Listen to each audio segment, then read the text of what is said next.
Hello मेरे प्यारे बच्चों, कैसे आप सब। आशा करते हैं कि आप सब अच्छे होंगे और मन लगाकर तैयारी कर रहे होंगे। और इस वीडियो में आप सभी का स्वागत करता हूं, क्योंकि इस वीडियो में हम लोग जो है बहुत ही शानदार कंसेप्ट समझने वाले हैं। गणित की एक बहुत ही महत्वपूर्ण शाखा जिसका नाम है जियोमेट्री, उसी का बेसिक कंसेप्ट हम लोग समझेंगे। ठीक है। और ये कंसेप्ट जो है सभी लोगों के लिए बहुत ही आवश्यक है, इसलिए आप सभी लोग जो है इस कंसेप्ट को बहुत अच्छा तरह से समझिएगा, क्योंकि आगे जो है ये कंसेप्ट आप लोगों के बहुत काम आएगा। तो सबसे पहले हम लोग एक चीज समझते हैं कि ये जो ज्यामिति होता है,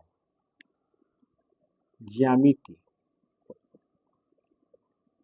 जिसको हम लोग इंग्लिश में जियोमेट्री कहते हैं, ज्यामिति का अंग्रेजी शब्द क्या होता है? जियोमेट्री।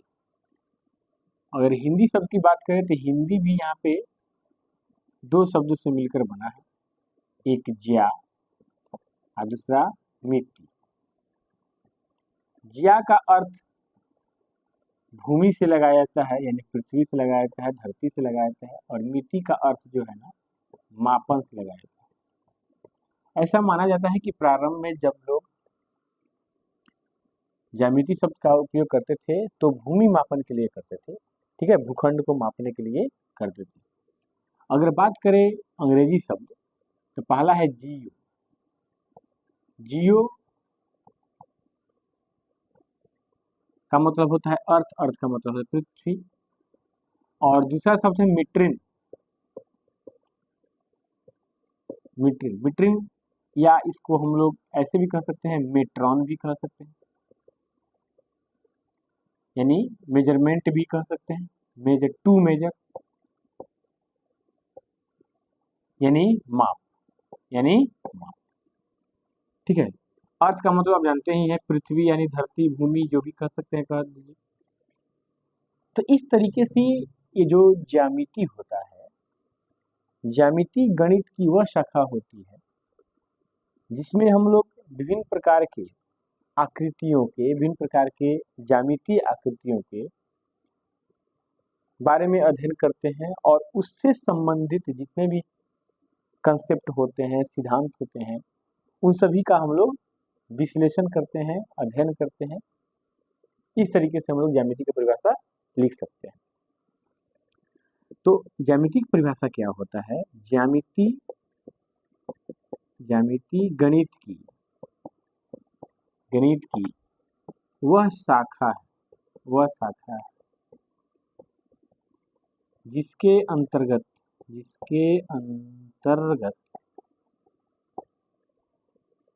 विभिन्न ज्यामितीय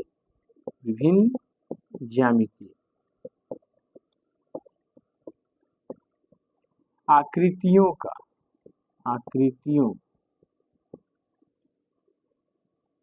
एवं उनके सिद्धांतों का अध्ययन किया जाता है।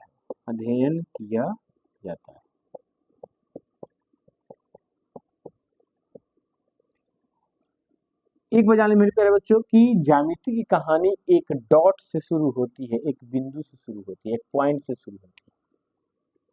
ये बात आप लोगों को पता होनी चाहिए। ठीक है। तो सबसे बड़ी बात यह है कि हम लोगों को कुछ ज्यामितीय शब्दों के संकेतों की जानकारी रखनी होगी। ठीक है। क्योंकि जब भी हम लोग ज्यामिति के प्रश्नों को सॉल्व करते हैं, यानी ज्यामिति के प्रश्नों को बनाते हैं, तो उसमें ज्यामितीय आकृतियों से संबंधित, चाहे ज्यामिति में जितने भी शब्द प्रयोग होते हैं, उनका संकेत जानना बहुत ही जरूरी है। ठीक है। तो यहाँ पर मैं बता रहा हूं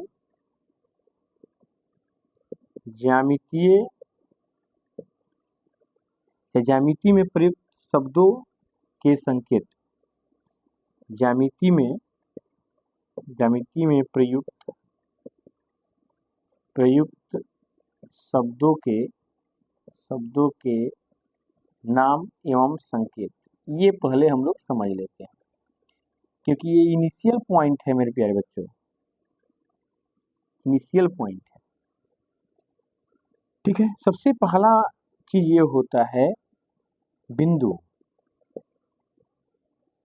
जिसको पॉइंट कहते हैं, डॉट भी कह सकते हैं। तो बिंदु का संकेत जो होता है एक ये डॉट।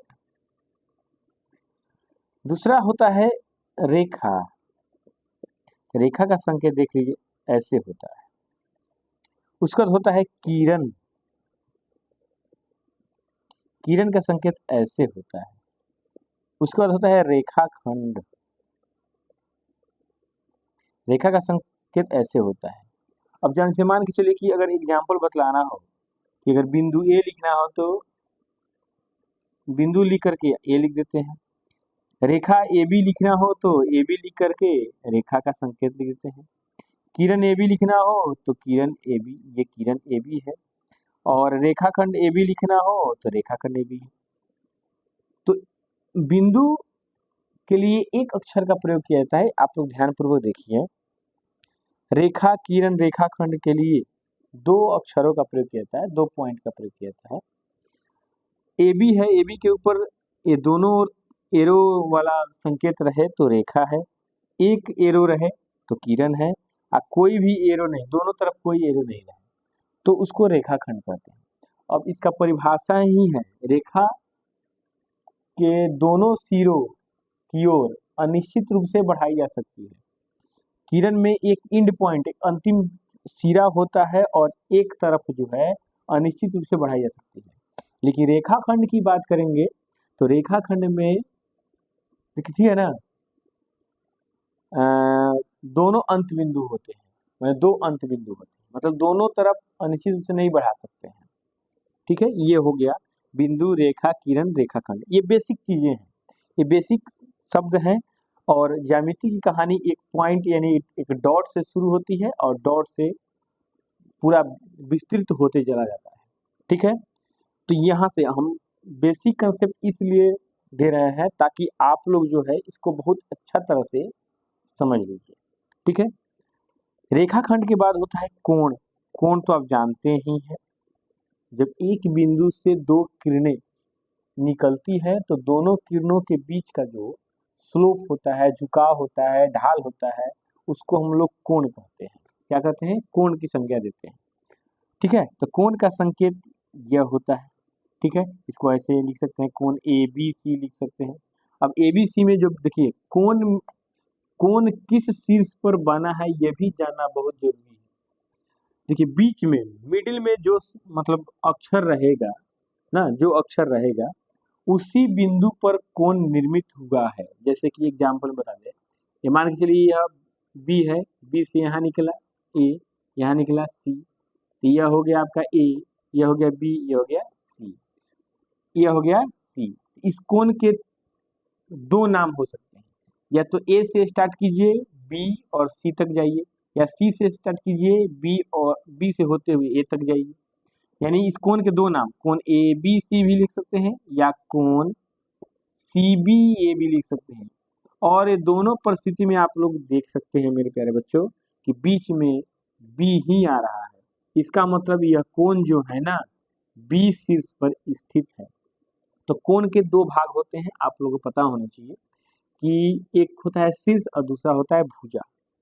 तो शीर्ष, जिस बिंदु से दो किरणें निकलती है उसको हम लोग, उस बिंदु को शीर्ष कहते हैं, और दोनों किरणों को हम लोग क्या कहते हैं? भुजा कहते हैं। तो ए बी और बी सी इस कोण की दो भुजाएं हैं, और शीर्ष बी जो है, माने बी जो है इस कोण का शीर्ष है। ठीक है, आज जब ये कोण का संकेत हो गया, कोण के बाद होता है त्रिभुज। ध्यान दीजिएगा, त्रिभुज।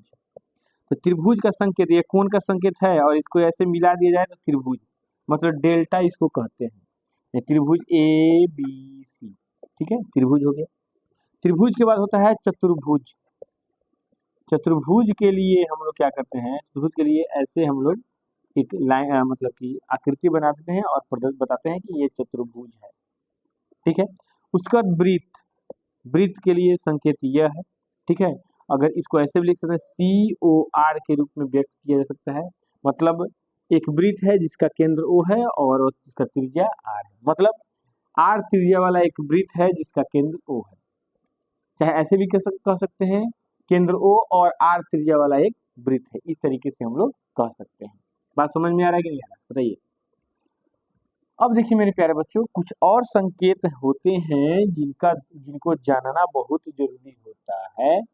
एक संकेत के बारे में आप जानते हैं, यह है बराबर का संकेत। बराबर का संकेत समझिए, बराबर का संकेत ये होता है, ठीक है।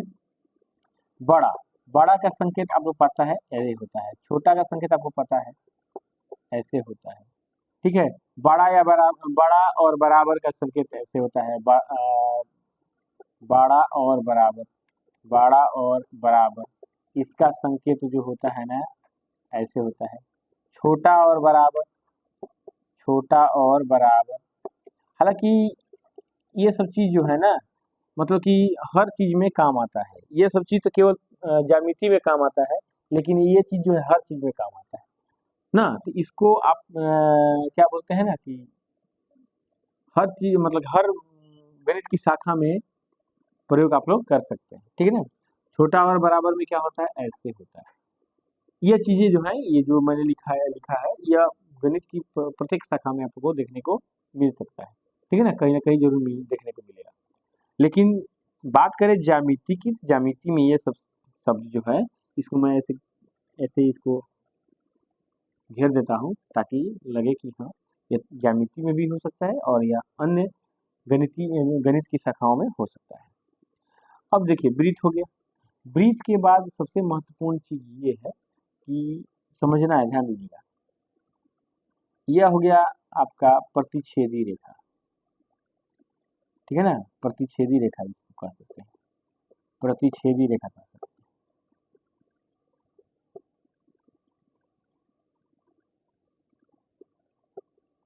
प्रतिच्छेदी रेखा इसको कह सकते हैं, ठीक है। और ये जो है ना समांतर का संकेत है, किसका संकेत है, समांतर का संकेत है। ये जो है ना लंब का संकेत है, किसका संकेत है, लंब का संकेत है। ये जो है ना समरूप का संकेत है, क्या है, समरूप का संकेत। और ये जो है ना यह है आपका सर्वांग सम का संकेत, सर्वांग सम का संकेत है। क्लियर, इतना बात समझ में आ रही है।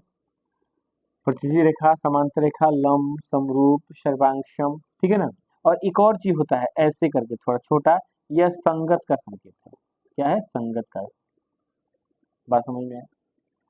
अब बात ये उठता है कि हम लोग जब भी ज्यामिति के प्रश्नों को सॉल्व करते हैं तो उसमें संकेत का प्रयोग करना बहुत ही इम्पोर्टेंट हो जाता है। जैसे अगर लिखना है कि ए बी बी सी के समांतर है, तो हम लोग ऐसे लिख सकते हैं, हिंदी में तो लिखेंगे ए बी बी सी के समांतर है, तो इसको ऐसे लिख सकते हैं ए बी समांतर B C, C D, A B C D के समांतर है, ठीक है ना। ए बी अलग रेखा है, सी डी अलग रेखा है, और दोनों एक समांतर है, तो इसको लिख सकते हैं ए बी समांतर सी डी। अगर ए बी सी डी पर लंब है, ए बी लंब है सी डी पर, इसको ऐसे लिख सकते हैं ए बी लंब है सी डी। ए बी क्या है, सी डी पर क्या है, लंब है, ये आप लिख सकते हैं, ठीक है। अब क्षेत्रफल के लिए एरिया हम लोग लिखते हैं, क्षेत्रफल के लिए एरिया लिखते हैं। बात समझिए, क्षेत्रफल के लिए क्या करते हैं हम लोग, एरिया लिखते हैं। कभी कभी जो है ना ऐसे हम लोग प्रयोग करते हैं, ऐसे, ये चाप का संकेत है। क्या है, चाप का संकेत। किसका संकेत है, चाप का। तो ये सब चीज जानना बहुत ही जरूरी होता है प्रत्येक विद्यार्थी को, ताकि ज्यामिति के प्रश्नों में वो कंफ्यूज नहीं हो पाए, ठीक है ना। और भी बहुत सारे संकेत होते हैं, ठीक ना। तो कहने का मतलब ये है कि हम लोगों को ज्यामिति में अगर पकड़ बनाना है तो ज्यामिति के बेसिक कंसेप्ट को कंप्लीट करना होगा। अब हम लोग जो है कुछ महत्वपूर्ण परिभाषाओं के बारे में जानकारी हासिल करेंगे। जितने भी ज्यामितीय शब्द हैं उन सभी के परिभाषा हम लोग सीख लेते हैं, ठीक है। बिंदु क्या है, देखिए ये सब चीजें जो है ना, मतलब थोड़ा जटिल शब्द हैं, इनका परिभाषा करना बहुत ही मुश्किल है, लेकिन हम लोग इनके गुणों का प्रयोग करते हुए कुछ, ठीक है ना, परिभाषा दे सकते हैं, ठीक है ना। तो पॉइंट क्या होता है, वह ज्यामितीय आकृति, वह ज्यामितीय आकृति जिसमें लंबाई, चौड़ाई या ऊंचाई कुछ भी न हो, बिंदु कहलाता है, बिंदु कहलाता है। बात को आप समझा करो। माने यह जो है ना, देखो इसमें लंबाई है नहीं है, चौड़ाई है नहीं है, ऊंचाई है कि नहीं है, ये भी नहीं है। मतलब ये जो डॉट दिखाई दे रहा है, मान के चलिए इसको हम लोग लिख सकते हैं बिंदु ए, ठीक है ना, ये बिंदु ए है, इस बिंदु का नाम क्या है, ए। तो इसमें ना मोटाई है, ना चौड़ाई है, ना लंबाई है, ठीक है, कुछ भी नहीं है, तो इसको हम लोग क्या कहेंगे, बिंदु कहेंगे। क्या कहेंगे, बिंदु कहेंगे। दूसरा महत्वपूर्ण परिभाषा है रेखा का, इसको अंग्रेजी में हम लोग लाइन कहते हैं। क्या कहते हैं, लाइन। लाइन का परिभाषा कुछ इस तरीके से है, वह ज्यामितीय आकृति, वह ज्यामितीय आकृति जिसमें लंबाई हो, लेकिन चौड़ाई न हो, क्या कहलाता है, रेखा कहलाता है। बात समझिए, देखिए ऐसे रेखा के भी कुछ गुण होते हैं मेरे प्यारे बच्चों, इन गुणों को हम लोग समझते चलते हैं, ठीक है ना। लिखने से ज़्यादा बेटर होगा कि हम लोग कुछ समझे। देखिए रेखा, इधर एरो है, इसका मतलब इधर ही बढ़ाया जा सकता है अनिश्चित रूप से, इधर ही बढ़ाया जा सकता है अनिश्चित रूप से। मान के चलो कि 2 पॉइंट है यहाँ पर, एक पॉइंट ए है, एक पॉइंट बी है। तो रेखा की विशेषता क्या है, रेखा में चौड़ाई नहीं होता, रेखा में केवल लंबाई होता है। उसके बाद इसके कोई अंत बिंदु नहीं होता, अर्थात इसके दोनों सिरों की ओर अनिश्चित रूप से हम लोग बढ़ा सकते हैं, जहां तक मन करे वहां तक खींच सकते हैं, ठीक है। और रेखा का संकेत आप लोगों को पता ही है कि जैसे अगर इस रेखा को 2 तरीके से इस रेखा का नाम लिख सकते हैं। ऐसे अगर ए बी लिखना हो तो रेखा ए बी होगा, या ऐसे बी से ए लिखना हो तो बी ए, रेखा बी होगा। इसको पढ़ेंगे रेखा ए बी या रेखा बी ए, ए से बी तक की दूरी, बी से ए तक की दूरी सेम होता है, ठीक है, यह रेखा हो गया। उसके बाद है मेरे प्यारे बच्चों बहुत ही बेहतरीन चीज, तीसरा किरण। किरण क्या है, किरण को अंग्रेजी में रे कहते हैं। किरण क्या होता है, एक रेखा का भाग होता है, लिखेंगे एक रेखा का वह भाग जिसके एक अंत बिंदु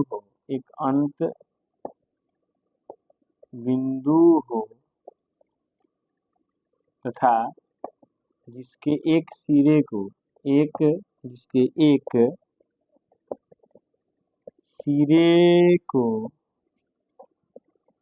अनिश्चित रूप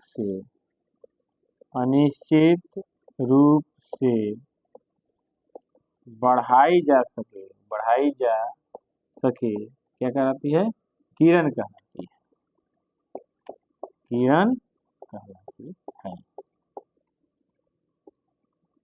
बात समझ में, एक रेखा का वह भाग यानी पार्ट जिसके एक अंत बिंदु हो, एक और हम लोग आगे नहीं बढ़ा सकते, तो जिसके एक सिरे को अनिश्चित रूप से बढ़ाई जा सके, किरण कहलाती है। एग्जाम्पल के रूप में देख लीजिए, ये जो है ना किरण का एग्जाम्पल है, आप लोगों को पता होना चाहिए। एक और अंत बिंदु है ए और एक और अंत बिंदु नहीं है, इधर जो है ना अनिश्चित रूप से हम लोग क्या कर सकते हैं, बढ़ा सकते हैं। अनिश्चित रूप से क्या कर सकते हैं, बढ़ा सकते हैं। यह हो गया आपका किरण। क्या हो गया, किरण। इसको हम लोग पढ़ते हैं रेखा ए बी या रेखा बी ए। ठीक उसी प्रकार इसको भी पढ़े हैं हम लोग किरण ए बी या किरण बी ए।